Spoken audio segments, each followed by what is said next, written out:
So I'm going to show you how to use children's literature as a way to help students with counting and different properties that you will teach throughout, well, you're not teaching the property, that you're showcasing.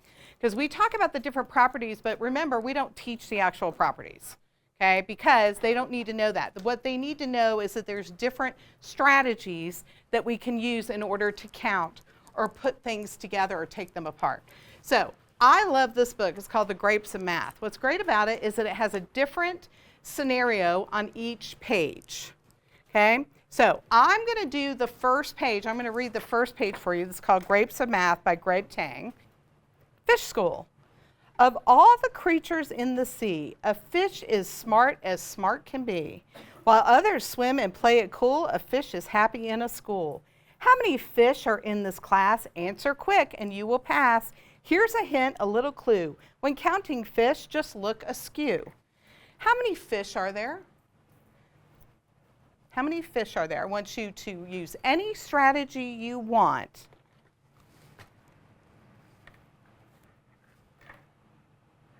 How many fish are there? You can draw a picture. Don't use the base 10 blocks though. You can draw a picture. You can do anything you want. Tell me, how did you figure out how many fish there are?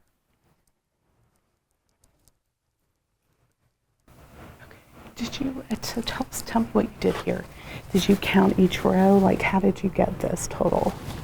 So I counted each line, Okay. and put the numbers over here, and then added. You just added, so you just went 1 plus 2 is 3, plus 3 more? Or did you count each one? I started with 4 since it was the most, and then went to 3, then 2, then 1, Oh. and then 3. Oh, okay. So as you notice here, I am going to be walking around formatively assessing the students to see which strategies I want to present to the class and scaffold them from the easiest strategy to the most complicated. You said you basically just counted them one by one? Yeah, can you do that for me? Can you just show it on the book? You'll come up first, but hold on. Yeah, you'll first. Tony, can you come up second? You're going to come up last. You're going to come up next to last. So I've got 4 right now, right? All right, so who was first? Come on up. Show us what you did. So how'd you count them? 1, 2, 3, 4, 5, 6, 7, 8, 9, 10, 11, 12, 13, 14, 15, 16. Nice, very good. Who was second? Tony, come on up. And you can bring your notebook. So I just kind of drew it out how it was. And really, I knew that the first 4, it's laid out like bowling pins. So I knew that was 10 off the top of my head. But I did it just for the sake of showing. Okay. But anyways, I just added each of them up and got 16 together. Okay, so what you did is, I see that you basically put how many are in each row. Is that correct? So there was 1 in this row too.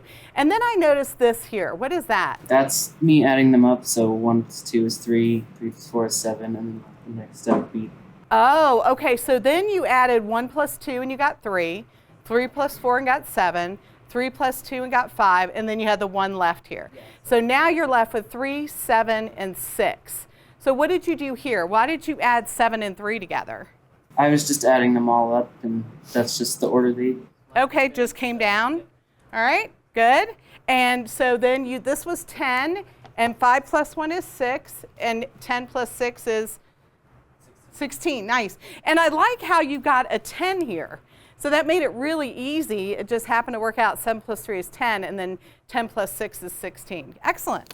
If you notice, in this particular student coming up to share their strategy, I used a lot of revoicing, which is used to explain the student's thinking, but using math terminology. I also specified the fact that making a 10 at the end was easier to add to the remaining numbers that he had left. This you'll want to do with each student so that way they understand the strategy, because the student who's coming up to present doesn't really have all the math vocabulary needed, so that students have a clear understanding of that particular strategy. And I want you to notice all the different strategies, okay? I only have 6. Do I have 6 or 7? And there's more than that I saw. Okay, tell us what you did. So I originally started by just counting them like one by one, but then I got kind of like in my head about whether or not it was actually what I counted at first. So what I did was count them individually, but do tally marks as I was counting, just to have equal groups of a certain amount of number, which was 5.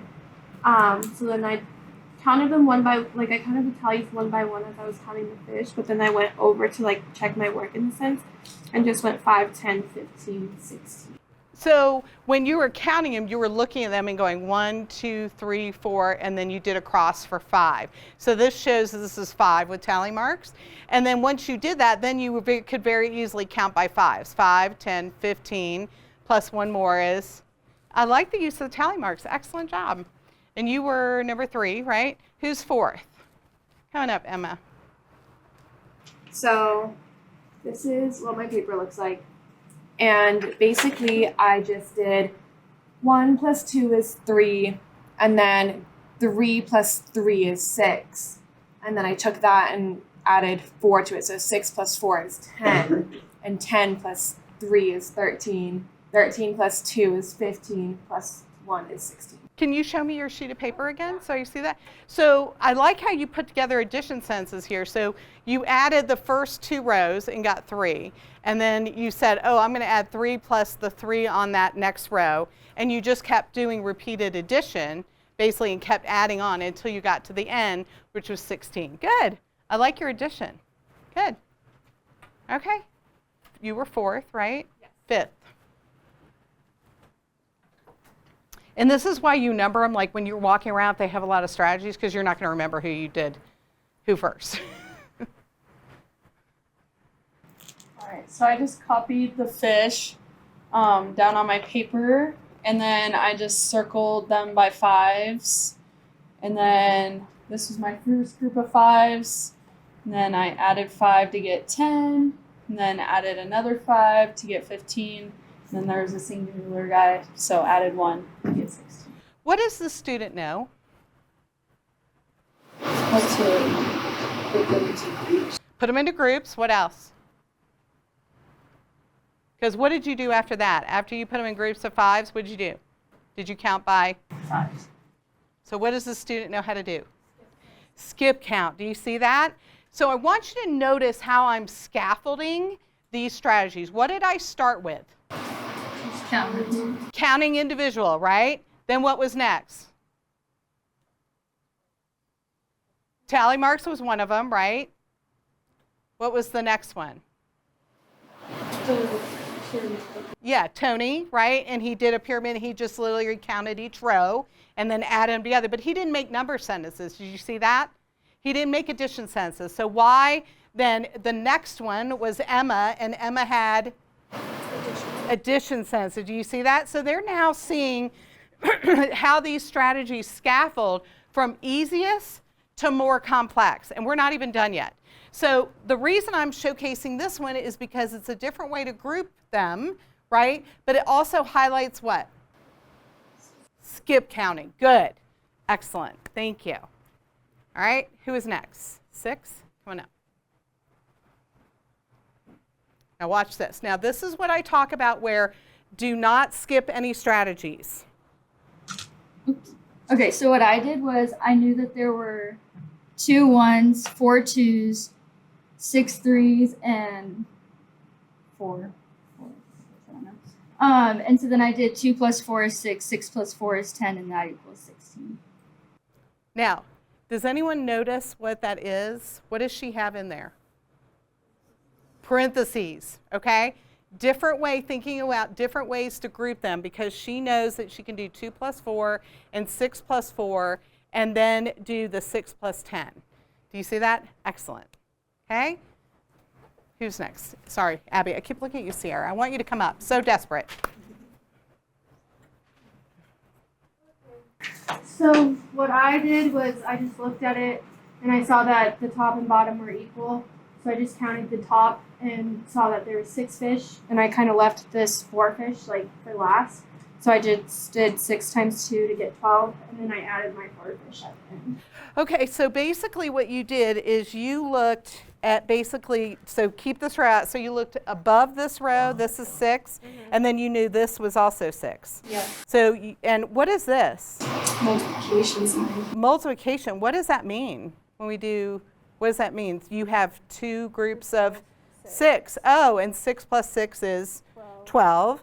If you notice here, multiplication is probably not a particular skill that is taught in the lower grades. But since the student knows how that works, it's important for you to describe what the multiplication sign is and what it means, but you're not going to spend a whole lot of time on it because you're not expecting your students to use multiplication since they've never been taught it. But at this juncture, you know the student knows multiplication. And then you knew that you had this middle row left, which was the 4, and 12 plus 4 is 16. Excellent. Wow. What does this student know? And that's okay. All right? So if you notice, I'm not going to go in depth with it. I just kind of talked about it, but I'm not going to teach it. I'm basically just like, oh, okay, this is multiplication. So that means you have 2 groups of 6, and 6 plus 6 is 12. Do you see where I went with that? So I revoice it, but I'm not trying to expect them to do multiplication. Okay? All right. So when we look at this, do you notice how I scaffold each one? All right, let's do another one. Okay. Oh, does anybody know what this line is? Here's a hint, a little clue. When counting fish, just look askew. Did anybody guess that? You ready?